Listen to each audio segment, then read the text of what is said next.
So Louise, you've been very involved in all issues surrounding addiction and the opiate epidemic. About a year ago, a little more, when Governor Baker and Attorney General Healy were first taking office, they were talking about addiction, saying it needs to be at the top of their priority list. At that time, were you optimistic that anything would come of it? Yes, I think at the time I became cautiously optimistic. I will say though, our hopes had been dashed before, because this epidemic has been in our midst for about 15 years now. And 3 governors later, I must admit I was just a bit jaded, but I also liked what I was hearing from both the governor and the attorney general. And I actually thought they were saying things with much sincerity. And I believe that they were really committed to tackling this epidemic head on.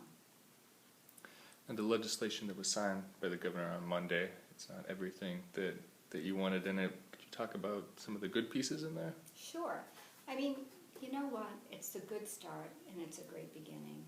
And I'm actually very proud to be a citizen of Massachusetts because I think it's one of the most comprehensive addiction bills in the country. And no, it doesn't do anything, but it certainly does some of the things that are desperately needed. For instance, limiting prescriptions to 7 days. Much of this epidemic was started because of 1, people being overprescribed opiates, or 2, people getting access to addictive drugs right in their parents' medicine cabinets or their grandparents' medicine cabinets. I think this is a great first step in understanding that we have been overprescribing opiates and starting to attack this problem, almost from its source, from the overprescribing of prescriptions. Other pieces of legislation that I particularly like is the screening of students at a young age. I truly believe that if we can tackle this problem early, identify children that are in need earlier, get them into diversion programs, get them engaged otherwise, I really think we can stem the tide of this epidemic. There's no need for this to cause the genocide of yet another generation. I also like the fact that more resources are going to be put into facilitating partnerships between patients and the insurance providers. So there's also a commitment to shore up the websites that have access to treatment information and sources of treatment.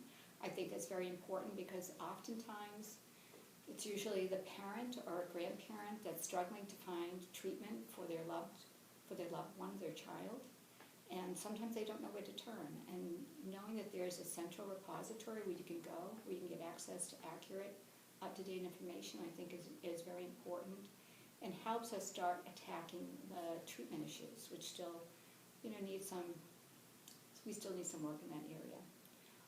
Also, the fact that we'll be able to, a person that's had an overdose will be able to receive at least 24 hours, will be helped for 24 hours.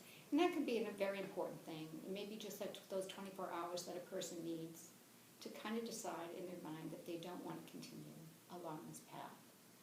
That by the grace of God, they've been given one more chance, and maybe this is the time they'll take advantage of that one more chance. So I think those are all, important components. And the other piece of the legislation is a Good Samaritan law created for those that administer Narcan.